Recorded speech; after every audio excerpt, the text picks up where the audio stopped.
እንደምን ዋላችሁ? እግዚአብሔር ይማራችሁ። እግዚአብሔር ይማራችሁ። እንደ ልብ የምንሄደው የምንራመደው ስለ ህመም ምንም ላይ መስለን ይችላል። ነገር ግን በስጋ ታሞ እየተኛ የአልጋ ቁራኛ የሆነ አካል ግን ህመሙም ማህበራዊ ጉዳዩም ሁሉም ነገር ይከብደዋልና እግዚአብሔር ይማራችሁ፣ እግዚአብሔር ለቤታችሁ ያብቃችሁ ልንላቸው ይገባል ብለን ነው የመጣ ነው። የሰው ልጅ ነን ሁላችንም። ዛሬ እኛ ስንቆም እኛ ጠያቂ ብንሆን እናንተ አስተማሚ ብትሆን እነሱ ደግሞ በስጋ አሟቸው እዚህ አልጋ ላይ ቢገኙ ሁሉ የሁላችንም ፈጣሪ ያለንና መሐሪ አምላክ ይምራቸዋል። እሱ መሐሪ ነው። እንኳን የታመመ እንኳን በስጋ ነው የታመሙት በነፍስ አይደለምና እንኳን መታመም ይቀርና ለሰው የከበደ ለእግዚአብሔር ቀላል ነው።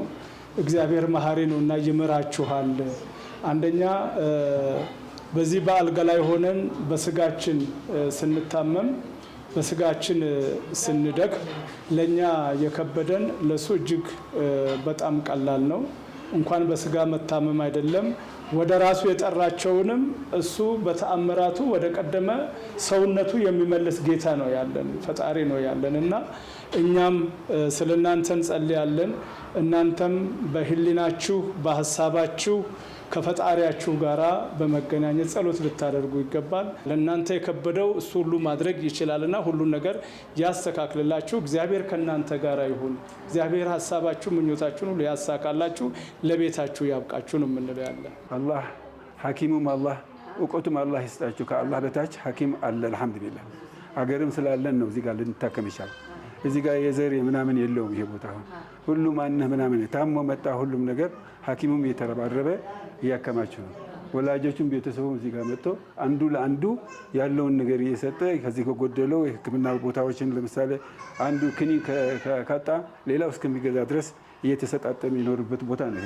በጣም ፍቅርና ምናምን ያለበት ነው። እናንተ ደግሞ ታመምን ብላችሁ ብዙ የምትጨነቁበት ነገር የለም። ኢንሻአላህ ወደ ቤታችሁ አላህ ይመልሳችሁ። ማንም ይታመማል፣ አላህ ብቻ ነው የማይታመም። አላህ ብቻ ነው የማይታመም እና ስለታመምን እኛ ተስፋ መቁረጥ የለብንም። ከዚህ ተነስታችሁ ወደ ኑሯችሁ፣ ወደ ህይወታችሁ፣ ወደ አላህ መገዛት፣ ወደ ፍቅር፣ ወደ ሰላም አላህ ይመልሳችሁ። ስለዚህ ምንም ነገር የምትጨነቁበት ያላ اللهم اشف مرضانا شفاء لا شفاء الا شفاء አላህ አፍያ ይስጣችሁ፣ አምራችሁን እጅም ያርገው። አላህ ወለዳችሁን ሁሉ ይደግላችሁ፣ ሀገራችን ሰላም ያርገን።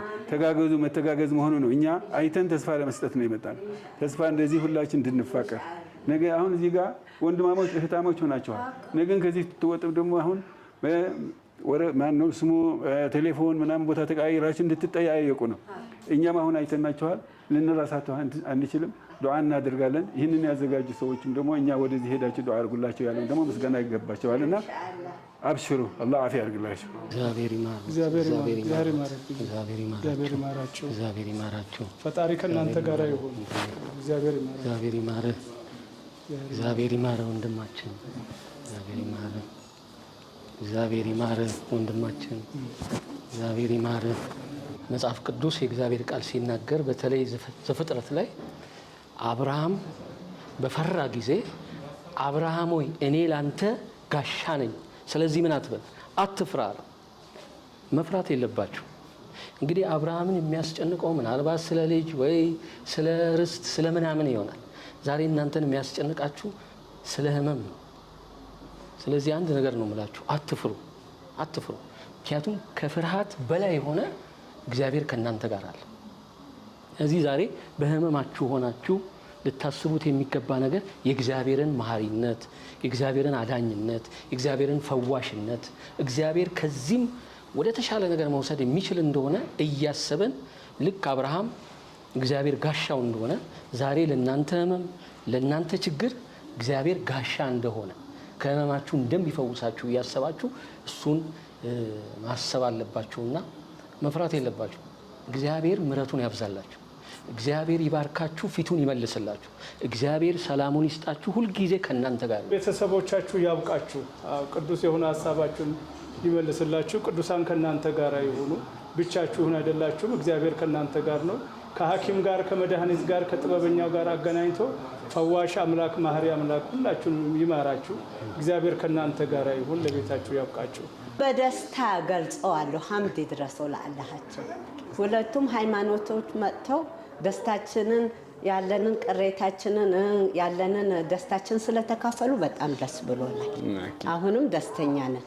አሁንም እየመጡ ይጠይቁን፣ ለሁሉም ይጠይቁ፣ ሁሉንም አዙሮ ይዩት፣ ይጠይቁት። ደስተኛ ነን። በጣም ነው በቃ እኔ የሃይማኖት አባት ሳይ በጣም ነው ደስ ያለኝ። በጣም ገብተው አስተምረው ዳብሰውልኝ ወጡና በጣም ነው ደስ ያለኝ ከምል በላይ በእውነት በቃ እግዚአብሔር ማለት ትልቅ ነገር ነው ከምንም በላይ ማለት ነው። በቃ እኔ ደስ ያለኝ መጥተው በመስቀል ልጄን ሲዳብሱ እጅግ በጣም ነው በቃ ደስ ያለኝ። በቃ የሆነ የተነሳ ነው የመሰለኝ እውነት የሆነ በቃ ትላንትና ነው ብሎ ኦፕሬሽን የተደረገው መንቀሳቀስ አይችልም ማውራት አይችልም። እነሱን ሲያይ ግልጥ ብሎ መስቀሉን ሲሳለም በጣም ነው ደስ ያለኝ። በቃ ጥቅሙ ሁለት ነገር ነው፣ ለነፍስም ለስጋም። ለነፍስ ከፈጣሪ በረከት የምናገኝበት የምንድንበት ህጉን የምንጠብቅበት መገለጫ ማህተማችን ነው የታመመን መጠየቅ። ሁለተኛ ኢትዮጵያ ሀገራችን ወይም ኢትዮጵያውያን የሚታወቁት በማህበራዊ ኑሮ ነው።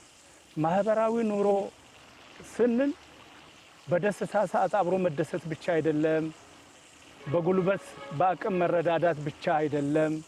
ማህበራዊ ኑሮ ከሚባሉት ውስጥ አንዱ የታመመን መጠየቅ ነው። ጥቅም አለው በጣም። እኔ ወደ ራሴ እመለሳለሁ ካለኝ ነገር ለመስጠት ከጊዜ ቆጥቤ ወደዛ ሄጄ መጠየቅ እንዳለብኝ። ይሄ ብቻ አይደለም ብቻችን ሁላችን አሁን ለምሳሌ ዝም ብለን አይደለም ሁሉ ጊዜ ባዶ መምጣት ያለብን። መጸለይ የቱም ቦታ እንጸልያለን እንበል።